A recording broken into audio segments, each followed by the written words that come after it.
Good evening, everyone. What's poppin'? It's another episode of, Pokemon Go raid logs. More Regice. Yeah, but, uh, the good news is Regice is, well, you can talk about whatever you want with him because, you're getting a full month of him.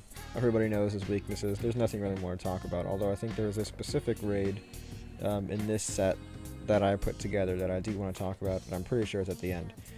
But that means we have a lot of time to talk about other things. So this was something I wanted to discuss in a previous video at length, but there wasn't enough time that I set aside for myself, so I'll talk about it here. And it's what I think will be in the list of the next legendary, what I think Niantic uses as their list of legendary raids and EX raids and mythical Pokemon, right? So, what I think Niantic has set up as their list of Pokemon that'll be released via raid battles or EX raid battles, and Pokemon that'll be released via special research. And the easy line is, mythical and legendary. Legendaries will be via raids, and mythicals will be via research.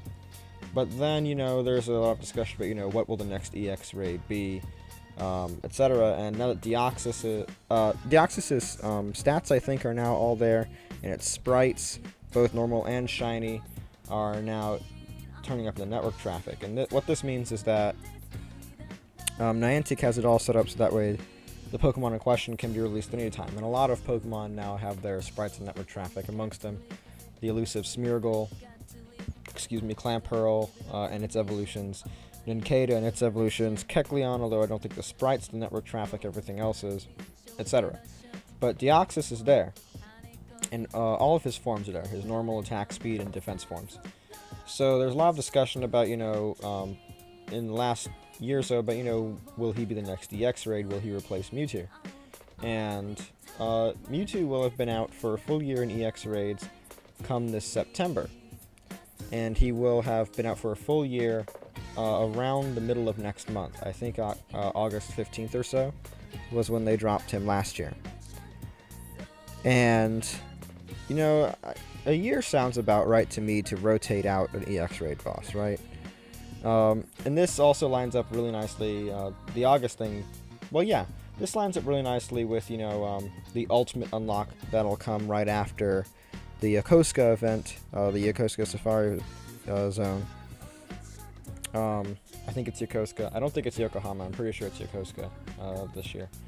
But that Safari Zone event, and if all the research unlocks occur, then there'll be an ultimate unlock. And a lot of people think, the next two unlock events are going to be Zapdos and Moltres, in whichever order, and then after all three of them are unlocked and their shiny forms are available for the 3 hours, right, like Articuno was, then we'll have Mewtwo as the ultimate unlock available for 3 hours, the same way Articuno, Zapdos, and Moltres were, and his shiny will be available, and then he'll rotate out completely. He won't be available anymore, and we'll have a new EX raid boss.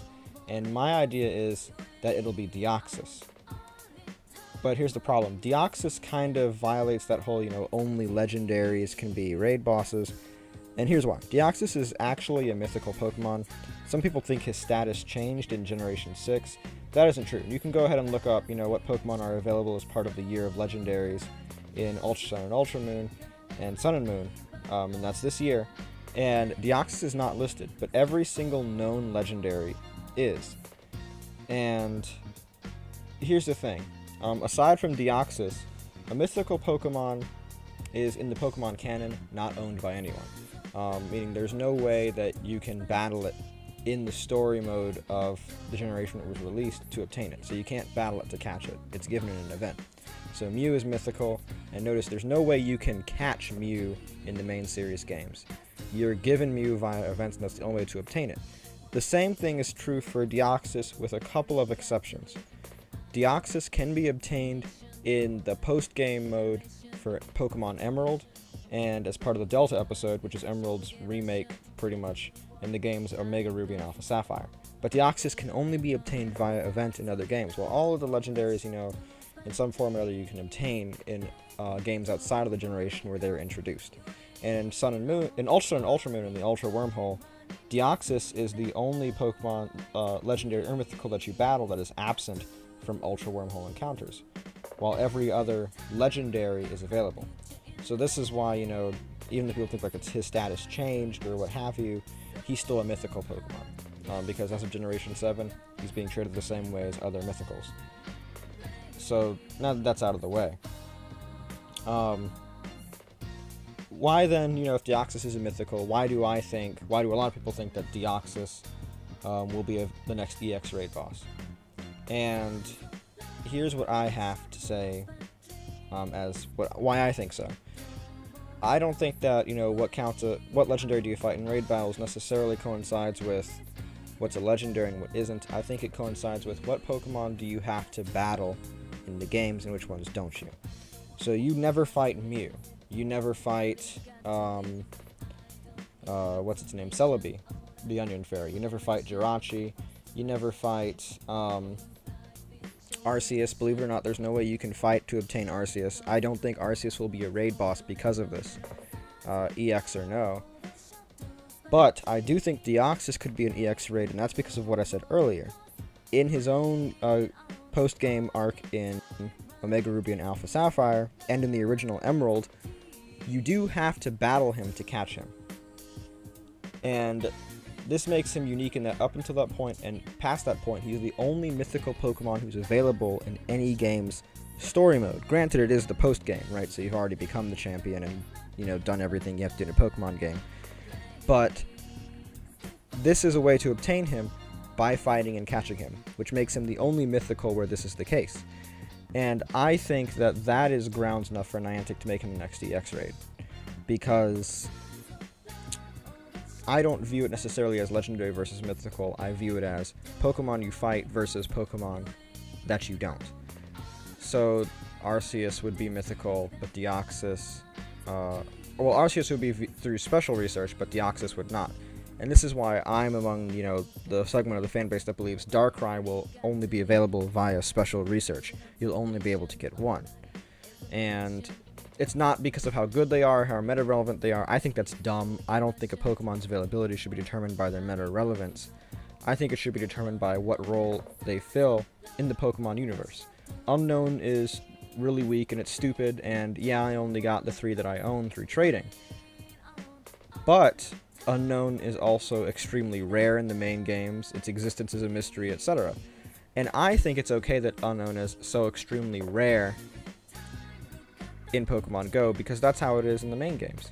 Now this is the same for Dratini, actually. Have you ever tried looking for Dratini in the main games? It's really hard. Oh, and the text message, that was extremely personal right there, and I had to blur that out. But have you ever tried to get Dratini in the main games?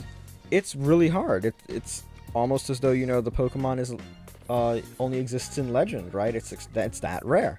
And it's the same way in Pokemon Go. Eggs aside, because I think Dratini, I think it's still a common 10-kilometer hatch. I've hatched quite a few from 10-kilometer eggs. I think it's still a common hatch. But in the wild, it's really hard to find it, right? And that's okay, because that's the role Dratini plays in the main games. It's really hard to find, but it evolves into an extremely extremely strong Pokemon. Larvitar is a little bit less so, but then again, I see more Larvitar, you know, in clear or partly cloudy weather than in other weather. And by more, I mean like maybe I'll see 1 or 2, as opposed to none in any other weather. But yeah, that's a quick summation of why I think that if we're going to have a new EX raid boss, it's going to be Deoxys to replace Mewtwo. I'm also part of this, not conspiracy, but group of people who believe that, you know, we're going to get Regice. We have Regice now, then we're going to get Regirock or Registeel, then we're going to get whichever one's left. And then we're going to have Regigigas, and that's going to start Gen 4. And if all of this is true, then, you know, Mewtwo rotates out. Deoxys will come in and Regigigas will come in at around the same time. There'll be about a month between them. Regigigas will rotate in at around late September, early October, and that's when Sinnoh will drop, or at least the first wave of it, if they do this weird limited release thing again. which I'm okay with. It's fine, I guess. It lets me compartmentalize my decks and makes it easier for me to organize how to complete it. That's okay, I guess. It's kind of annoying not to have a whole gen at once, but it's fine. I'm not against it. This is the weird raid I'm telling you about. So remember how I was talking about how at random points in raids, a random number of people will like be unable to participate? So that happened to about half the people here, and I think it's like 9 people doing this raid battle. And the reason why I dropped out there is because someone actually got completely kicked out of the raid. Like, I did a video involving a Kyogre raid where everybody got kicked out, like the entire lobby was kicked out of the raid. So that happened to half of the people in this raid battle who were participating. Their games just froze, they couldn't attack or anything, and then they just got kicked out. Now, the reason why I went back in was because a lot of them just simply restarted their games, and they were able to get back into the lobby and everything. And that worked for everyone. Like, no one ended up losing their chance, so we all just finished it, and then the people who got kicked out really early and were able to join back in right at the end pretty much got a free Regice. And you know what? One person there, it was their first Regice too. It was perfect. Perfect IVs, 1764. So, and they caught it. So you know what? That's completely okay. Nothing went wrong here today, and I think that's the end of it. But nothing went completely wrong today there. But I think Niantic really needs to look into this new problem with raid connectivity issues, because it's not just me, it's affecting all of us. And like some of these people have these really high class carriers. Like I have a budget carrier, so I can understand when I have signal connectivity issues, but when everyone is, and when it's happening independently of my presence or not, which I can confirm it is, then it's a systemic problem. It's affecting everybody, and I think Niantic should really look into this, because this is a really important part of the game. Raiding is a very important part of the game, and a lot of people participate in it. It's extremely important even independently of participation, because this is the only way to obtain some Pokemon, some of which are extremely good. Regice isn't that good, but Rayquaza, the best neutral DPS, was only available via raids and will be only available via raids for the foreseeable future. So let's not take this one lightly. I think this is a problem that needs to be addressed. Bring it forward. I need Niantic not to respond personally to this video, but if someone from Niantic does watch this, look into it. I don't know. But that's all. Remember to like, comment, and subscribe. Hit that notification bell for more. And that's it. And I'll see you guys in the next one.